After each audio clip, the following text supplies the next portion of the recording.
पाकिस्तान के कब्जे वाले कश्मीर में कोहराम मचा है।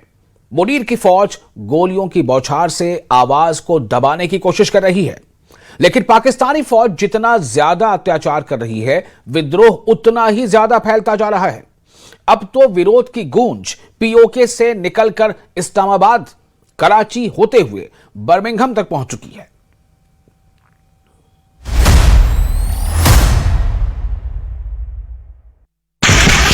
पहला फायर, दूसरा फायर, तीसरा फायर, चौथा फायर, पांचवा फायर और फिर गोलियां गिरने का समय नहीं दिया गया। बारूद बरसता रहा, चीख पुकार मचती रही, मौत का खेल यूं ही चलता रहा। पीओके में पाकिस्तान का तुगलकी टॉर्चर, मुनीर बन गए जनरल डायर।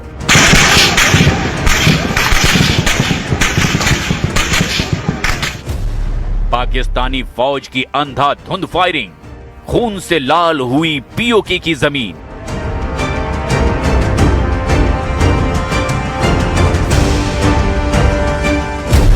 बहत्तर घंटे में मुनीर ने मरवाए 40 कश्मीरी। जनाजे के लिए लॉन्ग मार्च पर शॉर्ट ब्रेक।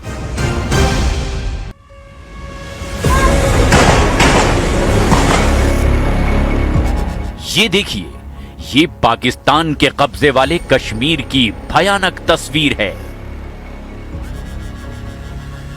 देखिए, इंटरनेशनल स्टेज पर मानवाधिकार का ढोंग रचने वाले पाकिस्तानी जनरलों के जुल्मों के ये जिंदा प्रमाण।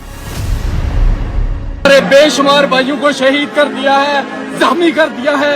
ये पहली नस्ल है, इन जालिमों को शर्म नहीं आती। इस रोड पे जहाँ पे खून ही खून है, गोलियां मार रहे हैं हमारे भाइयों को। क्या तमाशा है ये? आप हमारे पैसों पे बोलते हैं, ये गोलियां हमारे टैक्स के पैसे से खरीदते हमें मार रहे हो। जालिमों, यहाँ जो मारने दिया कब्र में तो तोड़ दे। पीओके के रावलाकोट में प्रदर्शनकारियों पर चल रही गोलियों की ये सबसे नई तस्वीर है। गोलियां चलती रही, लाशें गिरती रही। जो जहां था वहीं बैठकर जान बचाने की कोशिश करता रहा, लेकिन दावा है कि इस गोलीबारी में 3 लोगों की मौके पर ही मौत हो गई।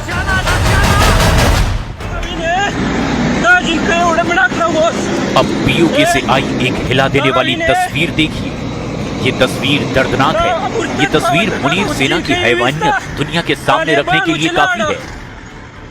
मुनीर की सेना पर प्रदर्शन में शामिल एक मासूम लड़की को गोली मारने और फिर उसके शव को गाड़ी के अगले हिस्से पर रखकर ले जाने का आरोप है।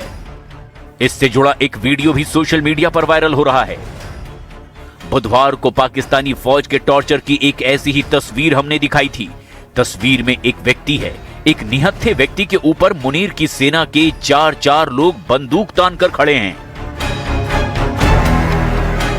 इनसे डरकर वो आदमी हाथ खड़े कर देता है, घुटनों पर आ जाता है, लेकिन बंदूक उस पर तनी रहती है।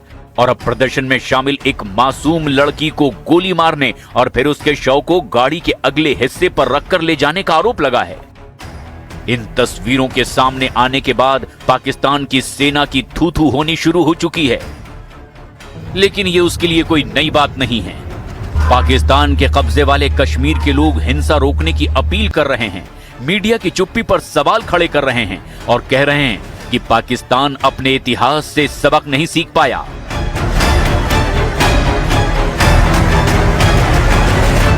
इंटरनेशनल मीडिया, भाई सारी दुनिया, ह्यूमन राइट ऑर्गेनाइजेशन, कहाँ मर गए आप सब लोग? कहाँ मर गए?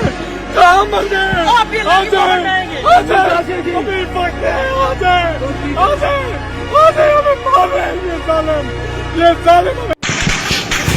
पाकिस्तान के कब्जे वाला कश्मीर हिंसा की आग में जल रहा है और मार्शल मुनीर जनरल डायर की तरह व्यवहार कर रहा है। निहत्थे प्रदर्शनकारियों पर गोलियां चलवा रहा है, लेकिन पाकिस्तानी सरकार के मंत्री उसके जुल्मों को सही ठहराने में लगे हैं।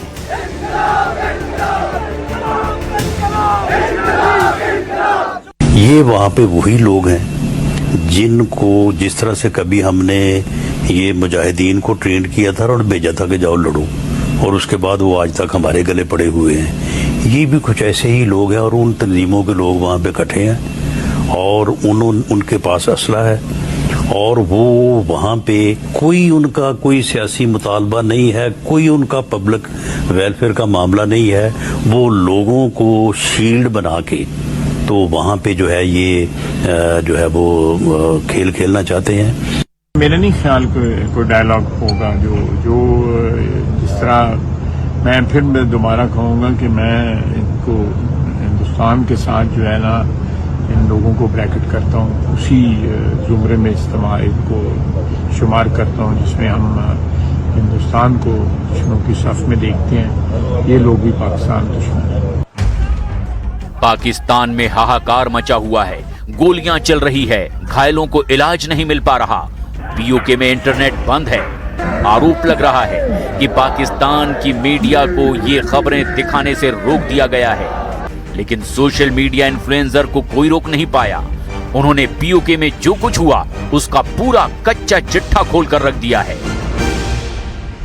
अपने मुल्क में कश्मीर का बेड़ा गर्क हुआ पड़ा हुआ है। आपको पता है हॉस्पिटल्स बंद हुए पड़े हैं, लोग मर रहे हैं लगे हुए, लोगों को इलाज नहीं मिल रहा, लोग सफर कर रहे हैं लगे हुए, और आप चुप खामोशी से बैठे हो। हम तो यहाँ देख के कहते हैं ना, अच्छा इतने लोग मर गए, ये हो गया। वो जिसके मरते हैं वो सारी जिंदगी नहीं भूलेगा। तो अपनी हुकूमत से एक छोटी सी गुजारिश है कि जो भी उनकी डिमांड्स है, जो भी मामला है, उसका एक सोल्यूशन निकाल के उसको पुरअमन तरीके से डील किया जाए और वहाँ पे जो जुल्म हो रहा है खास तौर पे उसको रोका जाए। प्लीज बातचीत के जरिए खुदा के वास्ते, ये अपने ही लोग हैं, हमारे साथ ही हंसते हैं, हमारे साथ ही रोते हैं, हमारी तरह ही पाकिस्तान की किसी हार जीत पे दुखी होते हैं। बैठ जाइए, बात कीजिए यार।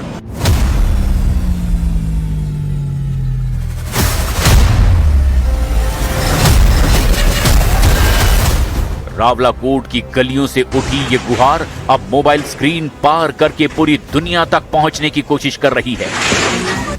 सोशल मीडिया पर लगातार सामने आ रहे वीडियो, तस्वीरें और संदेश एक बेचैन करने वाली तस्वीर पेश करती है। अब सवाल सिर्फ पीओके का नहीं, बल्कि उन आवाजों का है जो सुने जाने की मांग कर रही हैं। पीओके में हाहाकार, इस्लामाबाद में फूटा गुस्सा। रावलाकोट में कथित हिंसा की गूंज अब इस्लामाबाद तक पहुंच चुकी है। नेशनल प्रेस क्लब के बाहर छात्रों, वकीलों, सिविल सोसाइटी और आवामी एक्शन कमेटी के समर्थकों ने प्रदर्शन किया। प्रदर्शनकारियों ने अत्याचार के खिलाफ नारे लगाए और न्याय की मांग की।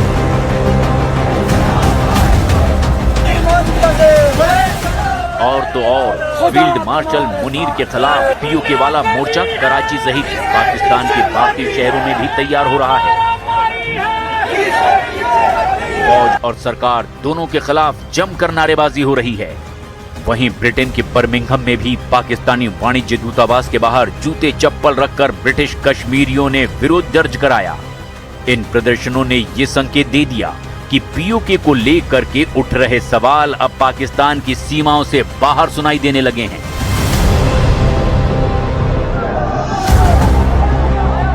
दरअसल पाकिस्तान के कब्जे वाले कश्मीर में हालात ऐसे ही हैं।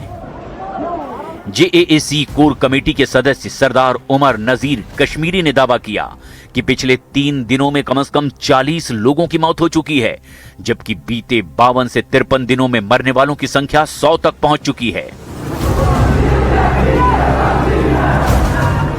5 जून को दवाई और आटा जैसे बुनियादी जरूरतों को लेकर पाकिस्तान के कब्जे वाले कश्मीर में जमकर विरोध प्रदर्शन शुरू हुआ,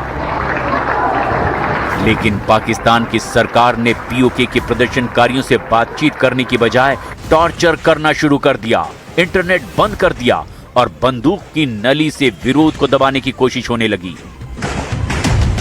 तब से अब तक 100 के करीब लोगों की जान जा चुकी है। 8 जून 2026 को 11 लोगों की मौत हुई, 9 जून को 30 लोगों की मौत हो गई, 11 जून 2026 को 20 लोगों की जान चली गई, 27 जुलाई को चुनाव के दौरान भड़की हिंसा के बाद 14 लोग मारे गए, जबकि 28 जुलाई को 26 लोगों को मौत के घाट उतार दिया गया।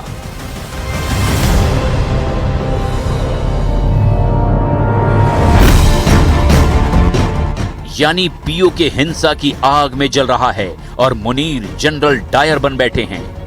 हालात इतने बिगड़ चुके हैं कि मामला यूनाइटेड नेशन तक पहुंचा है। JKHRO यानी Jammu Kashmir human rights observatory ने संयुक्त राष्ट्र मानवाधिकार उच्चायुक्त कार्यालय से फौरन दखल देने की मांग की है। JKHRO ने दावा किया कि 27 जुलाई को रावला कोर्ट से मुजफ्फराबाद की ओर निकले ज्वाइंट अवामी एक्शन कमेटी के शांतिपूर्ण लॉन्ग मार्च पर फौज ने गोलियां चला दी। इसमें 40 से ज्यादा प्रदर्शनकारियों की मौत हो गई। इस पर यूनाइटेड नेशन ने कहा कि किसी नागरिक या संगठन को अपराधी घोषित करना ठीक नहीं। शांतिपूर्ण सभाओं पर कड़े प्रतिबंध लगाना अभिव्यक्ति की स्वतंत्रता, शांतिपूर्ण प्रदर्शन और संगठन बनाने के अधिकार को लेकर गंभीर चिंता पैदा करता है। हालांकि पाकिस्तानी फौज और रेंजर्स के इतने जुल्मों सितम के बाद भी POK के लोग झुकने को तैयार नहीं हैं। ऐसे में सवाल ये उठता है, क्या पाकिस्तान अधिकृत कश्मीर में हालात अब पाकिस्तान के नियंत्रण से पूरी तरह बाहर हो चुके हैं? क्या गोलियों की बौछार से विरोध की आवाज को दबाया जा सकता है? अगर नहीं तो सब कुछ सामान्य है तो इंटरनेट बंद क्यों है? आखिर क्यों पाकिस्तान के भीतर से ही कलाकार, पत्रकार और सामाजिक कार्यकर्ता सवाल खड़े कर रहे हैं? अगर हालात काबू में हैं तो इस्लामाबाद से लेकर बर्मिंघम तक विरोध आखिर क्यों है? और सबसे बड़ा सवाल, क्या विरोध की आवाज को गोलियों से दबाना संभव है? क्योंकि पाकिस्तान अपनी ही लगाई आग में जल रहा है और अब ये विद्रोह की आग पूरे पाकिस्तान में फैल चुकी है। ये विद्रोह सिर्फ POK तक ही सीमित नहीं है। POK के साथ साथ बलूचिस्तान, खैबर पख्तूनख्वा और अफगान बॉर्डर तक आग लग चुकी है। POK का प्रदर्शन बारूद बन चुका है तो दूसरी ओर बलूचिस्तान में बगावत की आग ने आसमान को बारूदी बना दिया है। लेकिन जो आवाज उठाते हैं उन्हें जनरल मुनीर अपने सैनिकों के बूटों से रौंदवा देता है। यहां तक कि पाकिस्तानी फौज ने बलूचिस्तान से अपने ही हजारों लोगों को गायब कर दिया और अब POK में मुनीर की फौज ने दहशतगर्दी की सारी हदें ही पार कर दी है। करीब 52 से 53 दिन से चल रहे प्रदर्शन को दबाने के लिए 100 के करीब लोगों की हत्या कर दी गई। इतना जुल्म और टॉर्चर भी POK के लोगों का हौसला नहीं तोड़ पा रहा है। JAAC ने साफ साफ ऐलान कर दिया कि अब वो अपने आंदोलन को सिर्फ POK तक ही सीमित नहीं रखेंगे। अब पूरे पाकिस्तान में आंदोलन होगा। कहीं ऐसा ना हो पाकिस्तान एक बार बहुत जल्द फिर टूट जाए।